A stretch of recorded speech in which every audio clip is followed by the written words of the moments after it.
So today we're talking about what to expect when you're under contract buying a home and what's most important to know about the sales contract.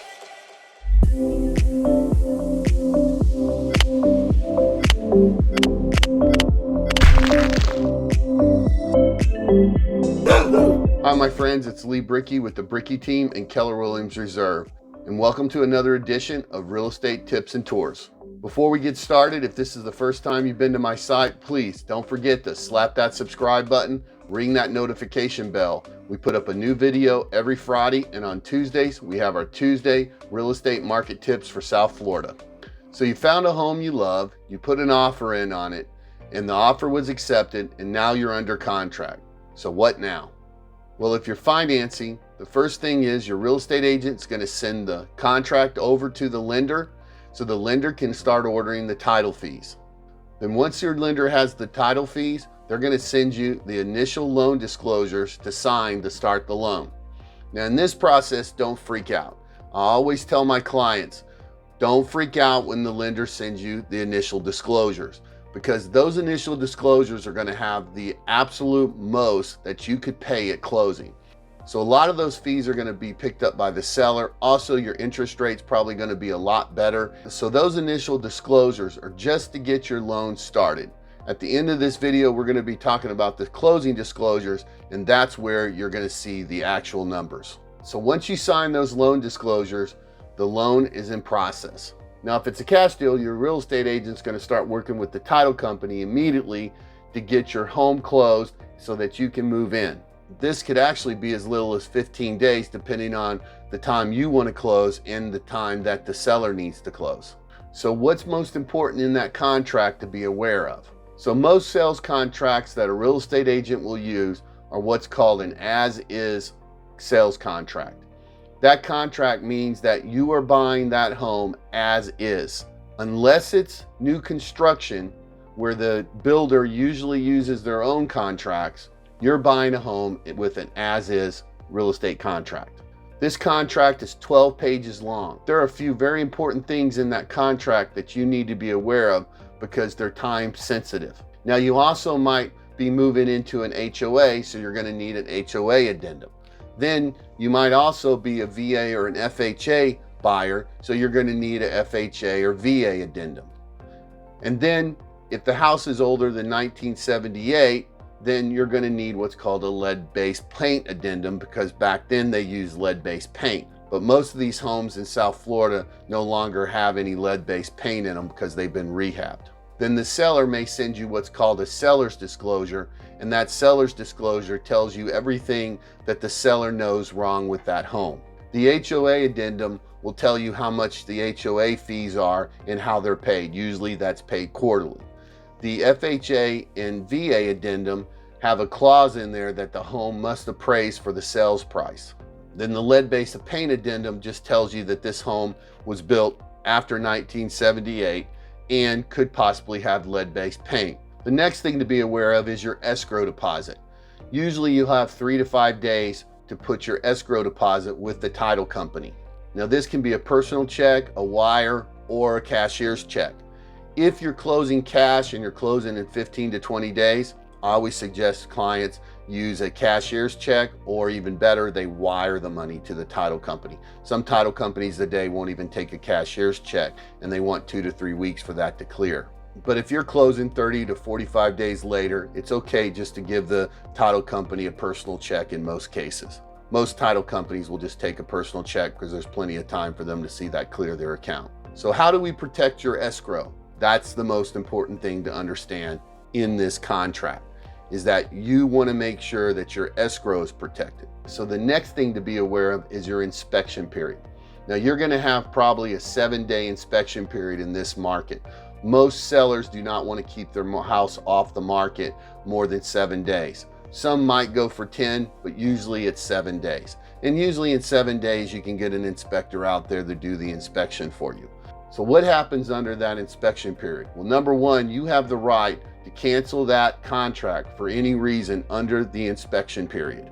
So if you walk in that home and find things that you're uncomfortable with, you can then ask your real estate agent to send a cancellation letter to the seller's agent, and your entire escrow will be returned to you. Now, if you're doing an inspection on a resale, rather it be a cash deal or it's a finance deal, I always suggest to my clients to do 3 types of inspections. First, you're going to do the main inspection, where the inspector is going to go through the entire house and the attic looking for anything that could be wrong with the house. The second thing you're going to need to do so that you can insure your property here in Florida is you're going to need to do what's called a wind mitigation.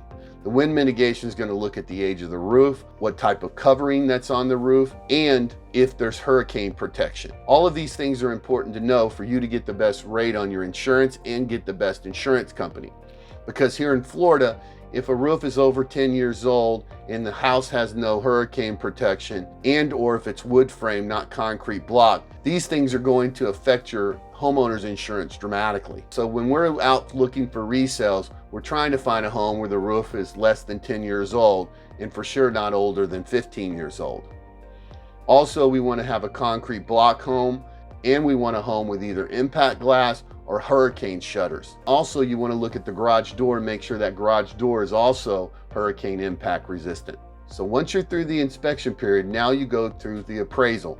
Now, if you're a cash buyer, you don't necessarily have to do appraisal. And in this market, a lot of cash buyers are just doing an inspection and waiving appraisal so that they can win in a multiple offer situation.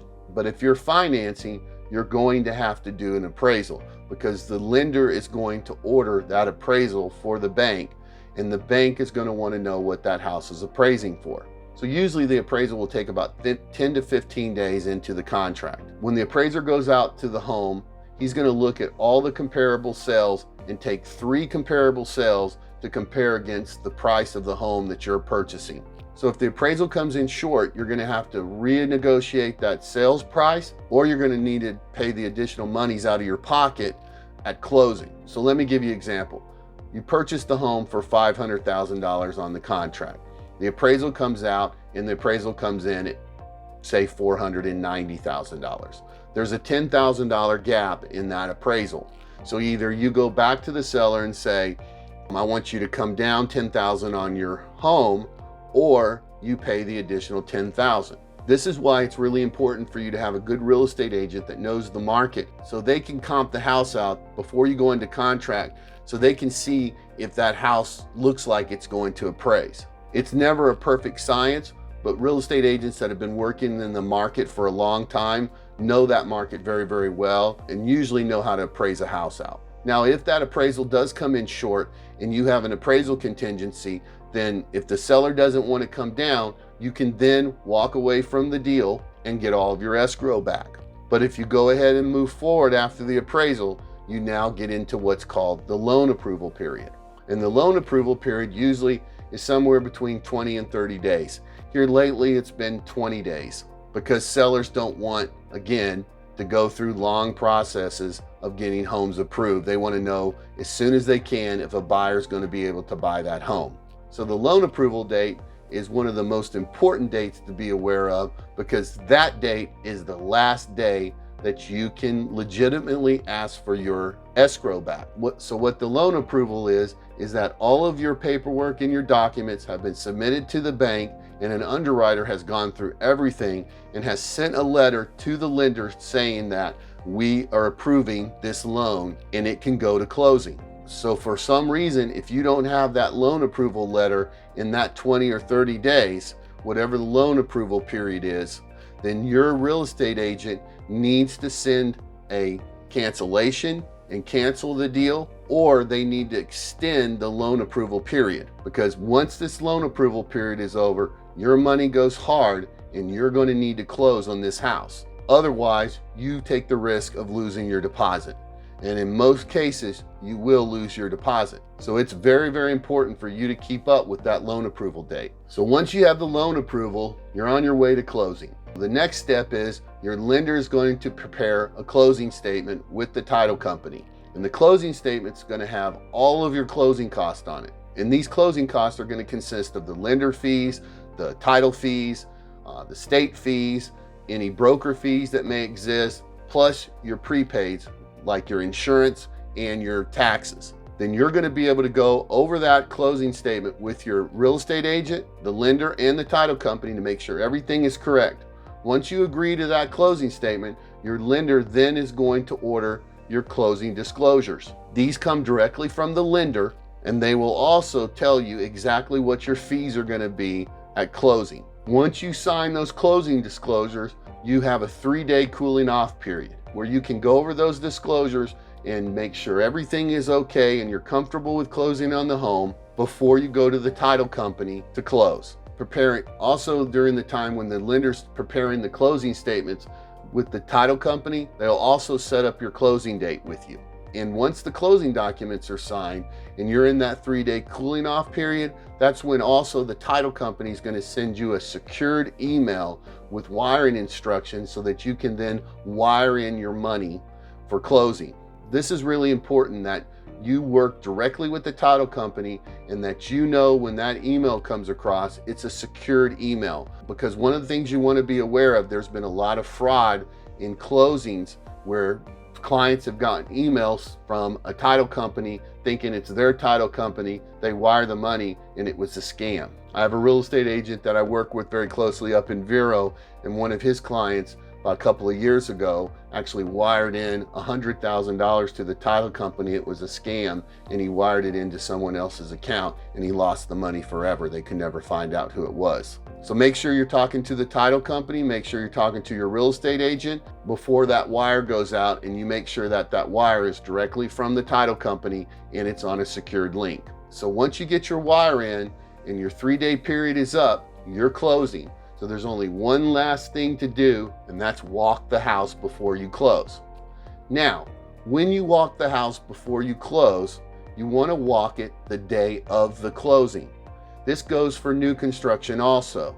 Here's why. There's been times when I've walked into the house with a client to do the final walkthrough before closing, and the washer and dryer weren't there, and the washer and dryer were part of the contract.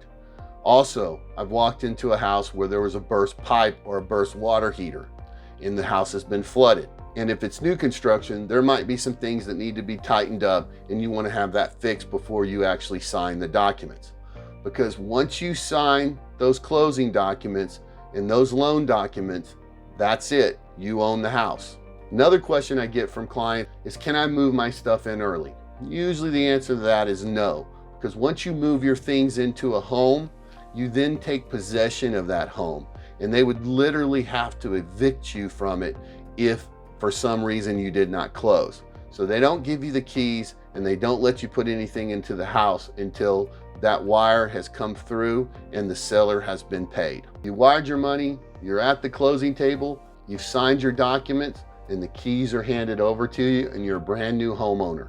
So I hope you learned something from this. If you did, give me a thumbs up. And if you have any more questions about the escrow period or the contract or anything else that relates to this, leave a comment in the comment section and I'll be glad to answer that for you. And if you didn't see my video last week talking about do you need a real estate agent, go back and take a look at that, because not only do I talk about do you need a real estate agent when buying a home, I talk about the do's and don'ts of buying a home and the things that you need to do before you get out on the street to prepare to buy a home. And again, if this is the first time you've been to my site, please don't forget to slap that subscribe button and ring that notification bell. And you can watch the next video on do you need a real estate agent right there. Be kind to each other, and I'll see you next time.